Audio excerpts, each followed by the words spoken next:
The biggest danger hanging over David Burke might not be a single piece of evidence at all. It could be the people standing around him every day: detectives, forensic specialists, former friends, relatives, and maybe even someone hiding a massive secret that the public still does not fully know about. Today, we're digging into the key people prosecutors could bring into court to testify against David Burke and why their statements could seriously shake this case up. This preliminary hearing is not the final showdown in court. Prosecutors are not required to lay every card on the table yet. Right now, they only need to present enough evidence to convince the court the case should keep moving forward. At the center of the investigation are 21-year-old David Anthony Burke and 14-year-old Celeste Revis Hernandez. Months after Celeste vanished, prosecutors claim her decomposed and dismembered remains were discovered inside a Tesla at a Hollywood tow yard, a vehicle reportedly connected to David. Prosecutors have hit David Burke with some extremely serious charges, including first-degree murder, continuous sexual abuse of a child, and unlawful mutilation of human remains. Their entire theory claims David allegedly killed Celeste to stop her from exposing what they describe as an illegal relationship. According to prosecutors, Celeste was allegedly threatening to reveal information that could destroy a career they say was starting to bring in serious money and attention. Investigators claim David brought her to his Hollywood Hills property, waited for her arrival, and then killed her there. David Burke has pleaded not guilty, and under the law, he is presumed innocent unless prosecutors can prove the case against him in court. Everything being discussed here comes from the prosecution's public claims, court filings, and investigative reports currently available. One of the first major witnesses expected in this case will almost certainly be the lead detectives. In cases this intense, detectives become the people who piece together the full timeline step by step. According to prosecutors, detectives could end up walking the court through almost every major detail tied to this investigation. That includes the Tesla found at the tow yard, surveillance footage, online shopping records, Uber activity, cell phone data, and the alleged movements connected to the timeline of Celeste's disappearance. Their testimony could be what transforms a pile of separate evidence into one detailed story prosecutors want the court to follow step by step. Publicly, the case appears to really begin at the Hollywood tow yard. In the prosecution's brief, they wrote, "On September 8, 2025, the manager of the tow yard where the Tesla had been impounded noted the strong smell of decay and the presence of flies coming from the vehicle. That moment reportedly triggered a much deeper investigation and quickly pushed the case into disturbing territory. According to prosecutors, the tow yard manager contacted the Los Angeles Police Department after the disturbing smell coming from the Tesla became impossible to ignore. LAPD Hollywood auto detectives then reportedly checked department records and determined the Tesla was registered to the defendant. Investigators later opened the Tesla's front storage compartment and allegedly found a black cadaver bag covered with insects. Prosecutors claim that inside the bag, detectives discovered severely decomposed human remains, including a head and torso. They also state that a separate plastic garbage bag underneath allegedly contained dismembered arms and legs. Prosecutors further claim the victim's ring and pinky fingers on her left hand had been amputated and were never recovered from the vehicle. That horrifying discovery scene alone could bring several major witnesses into court: detectives, responding officers, crime scene technicians, forensic specialists, and even the tow yard manager himself could all potentially testify about what they saw that day and how the investigation unfolded from there. Prosecutors are expected to put major attention on the chain of custody in this case, meaning where every piece of evidence was found, who handled it, how it was collected, and whether anything could have possibly been contaminated along the way. In a case this intense, even small mistakes could become a huge point of attack in court. Some of the most critical testimony may come from the medical examiner's office. The death investigation report reportedly lists several people tied directly to that process, including medical examiner investigator Karen Tapia. Also connected to the investigation are Deputy Medical Examiner Dr. Ansel Nam, Supervisor Deputy Medical Examiner Dr. Grant Ho, and Forensic Technician Daniel Garcia. Even if not every person takes the witness stand, this group could play a massive role because they may testify about the condition of the remains, decomposition, dismemberment, and the possible cause and manner of death. That testimony matters for one major reason. Prosecutors first have to prove that a homicide actually occurred.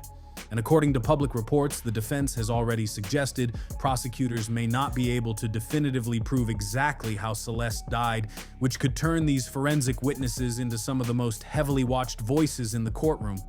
It would not be shocking if the defense eventually brings in its own forensic expert to challenge the prosecution's conclusions and raise questions about the evidence presented in court. According to the autopsy findings, investigators reportedly identified penetrating injuries to the torso despite the severe state of decomposition. One reported injury involved the liver, while another involved the chest area. The medical examiner ultimately classified the cause of death as multiple penetrating injuries and officially ruled the death a homicide. There could also be testimony explaining how investigators reportedly identified Celeste, including the use of dental records and a tattoo located on her hand. Then the case moves into another critical phase, the forensic specialists.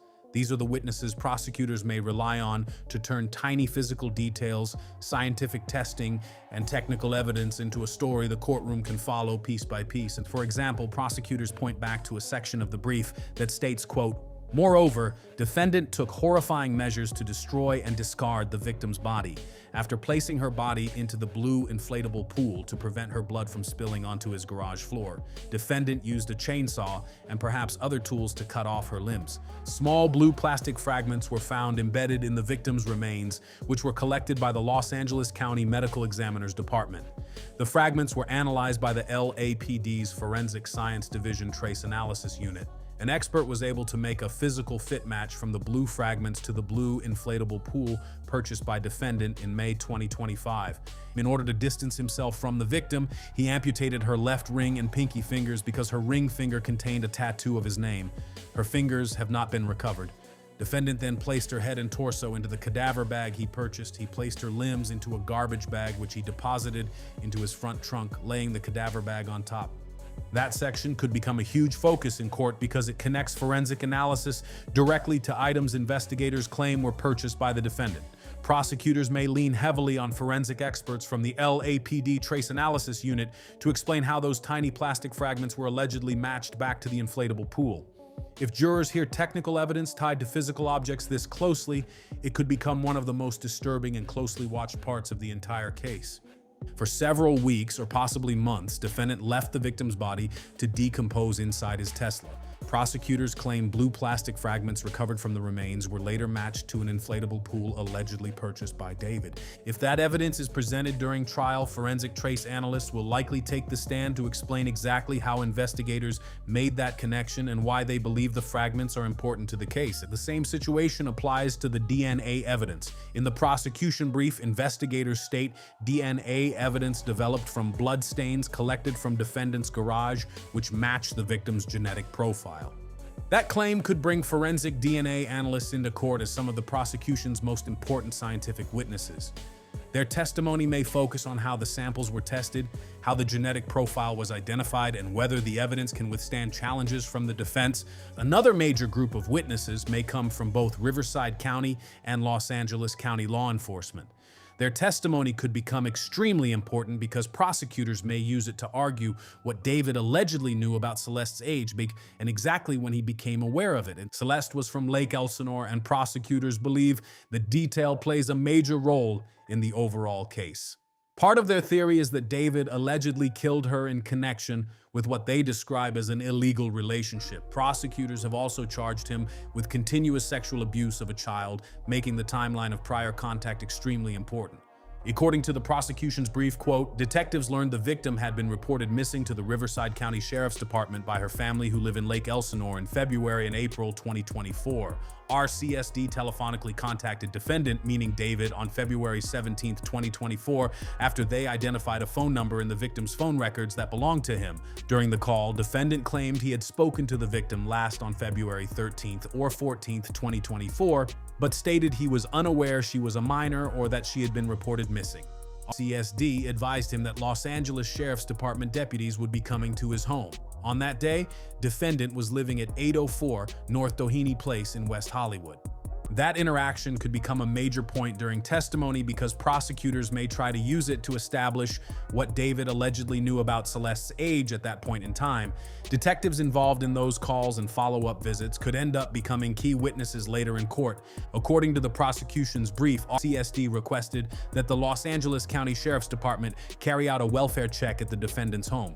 Deputies reportedly arrived that night around 8:15 p.m. and informed David that the missing girl was a 13-year-old runaway. Prosecutors say David claimed he did not know she was a minor and told deputies he had only met her once in person back in November 2023. However, investigators also claim he showed deputies a yearbook photo of the victim that he had saved on his cell phone, a detail that could draw major attention in court. The brief further states that although David allegedly said he did not know where she was at the time, Celeste returned home 2 days later. Prosecutors argue that even after law enforcement informed him of her age, he still continued pursuing contact with her. According to investigators, after Celeste returned home in February 2024, her parents reportedly took away her cell phone. Prosecutors then claimed David drove to Lake Elsinore and paid another student from her school $1,000 to deliver a new cell phone so the two could allegedly stay in communication. The prosecution also alleges that throughout 2024, Celeste spent significant time with David, including summer weekends at his Hollywood Hills home and trips to Las Vegas, London, and Texas to meet members of his family. Those allegations could become a major focus if prosecutors attempt to establish the depth and timeline of their reported connection. That stretch of the timeline could make Riverside County witnesses extremely important to the prosecution's case. Celeste's family could also potentially be called to testify about when she went missing, what they knew about David, and anything Celeste may have shared with them before her disappearance. At the same time, prosecutors may approach that carefully because once family members take the stand, the defense has the right to cross-examine them in front of the court.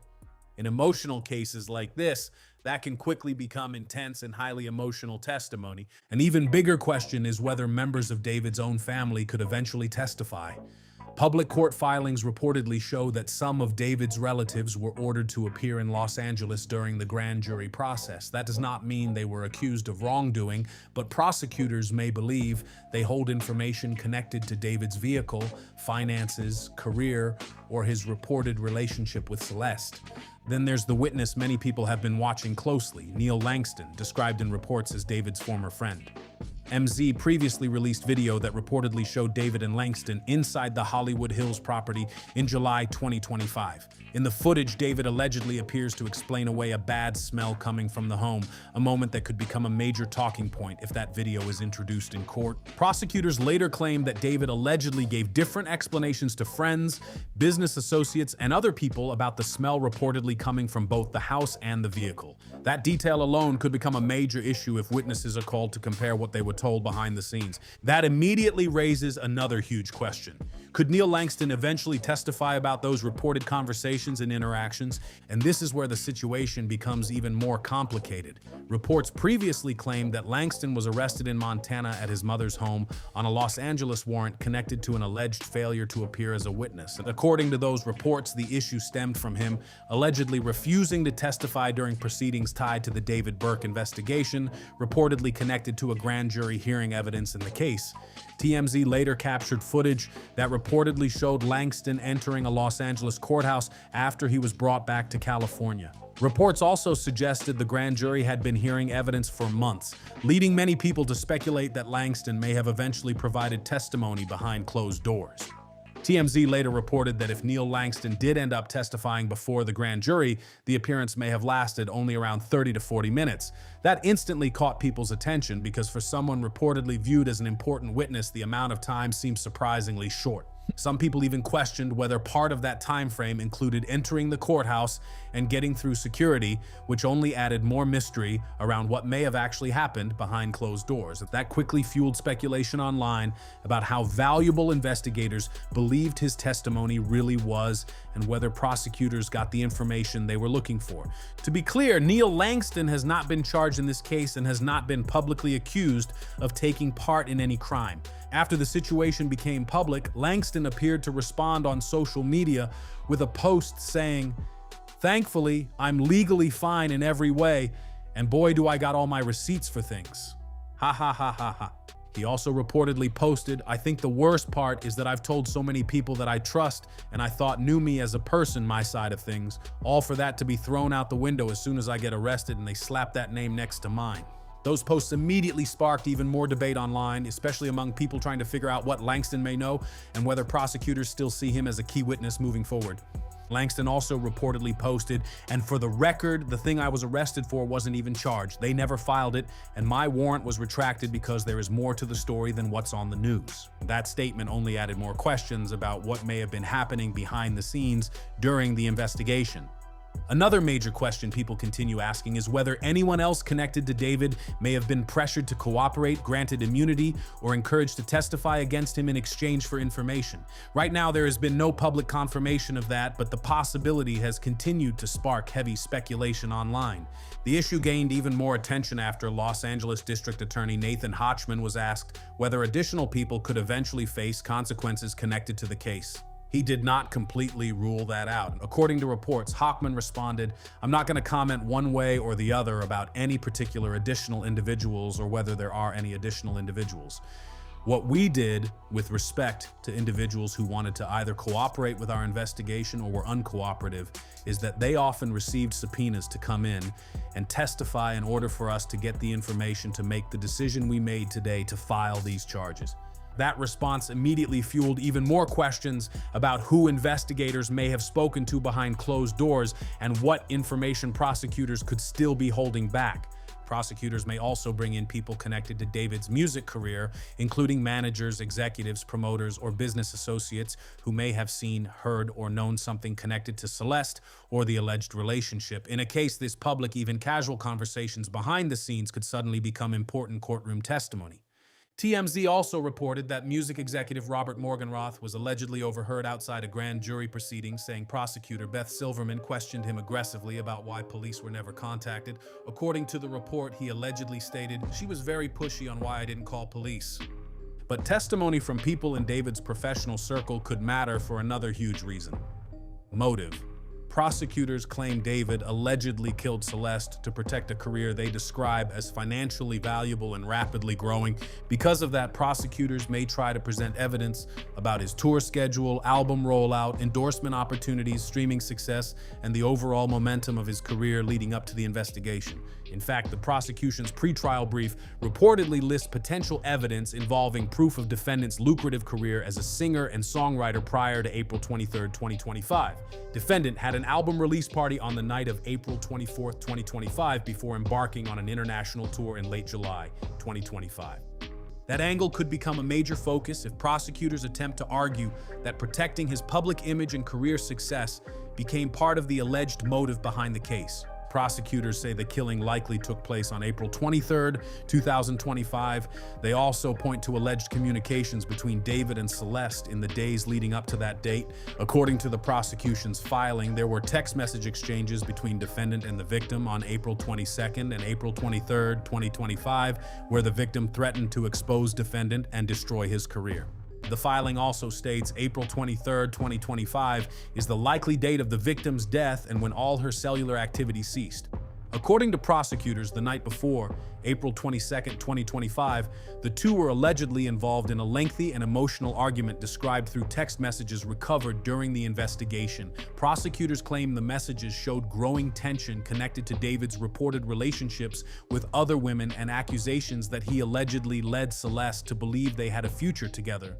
The prosecution further claims Celeste became extremely upset and threatened to reveal damaging information about the relationship that could allegedly end his career and destroy his life. At the same time, prosecutors argue David's career was rapidly taking off. The filing states his first studio album was scheduled for release on April 25, 2025, and that he already had an emerging multi-million-dollar career in motion, along with highly profitable endorsement deals. That section of the case could become incredibly important because prosecutors may use it to argue what David allegedly believed he stood to lose if damaging information became public, and none of the digital evidence simply walks into court on its own. Text messages, cell phone records, extracted phone data, location tracking, Uber history, and online purchase records usually require digital forensic experts to explain where the data came from, how it was recovered, and why investigators believe it can be trusted as reliable evidence.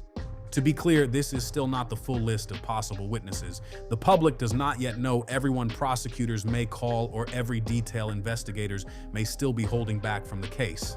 But one massive question still hangs over everything. How do prosecutors believe they know what allegedly happened inside that house? The prosecution's brief states, knowing he had to silence the victim before she ruined his music career as she had threatened, very soon after her arrival at his home, defendant stabbed the victim to death multiple times and stood by while she bled out. At no time did he call law enforcement or 911 or take her to an emergency room to attempt to save her life. Prosecutors appear to build that theory partly around the reported timeline of events. According to their claims, Celeste allegedly arrived at the house, her cell phone activity suddenly stopped, and later a text message was reportedly sent asking where she was. That sequence could become one of the most heavily debated parts of the case because prosecutors may try to use digital evidence and timing data to reconstruct what they believe happened behind closed doors during those final hours. Prosecutors may argue that the later text message was allegedly sent as an alibi attempt to help cover tracks after Celeste's cell phone activity stopped. They also continue pointing to the fact that, according to their claims, there was never a call made to 911. But the much bigger question is whether prosecutors are relying only on a timeline built from digital evidence, or whether investigators may have another source of information that has not fully become public yet. In the end, this case may not come down to only DNA, surveillance footage, cell phone records, or forensic science. It could all come down to people. People who discovered the evidence, people who analyzed it, people who knew David personally, and possibly people who know far more than they have publicly revealed so far. Now, the biggest question becomes this: who is actually willing to take the stand and speak about what they know when this case finally moves deeper into court? If you've been following this case, drop your thoughts in the comments below. Don't forget to like, subscribe, and share this video so more people can stay updated as new details continue coming out.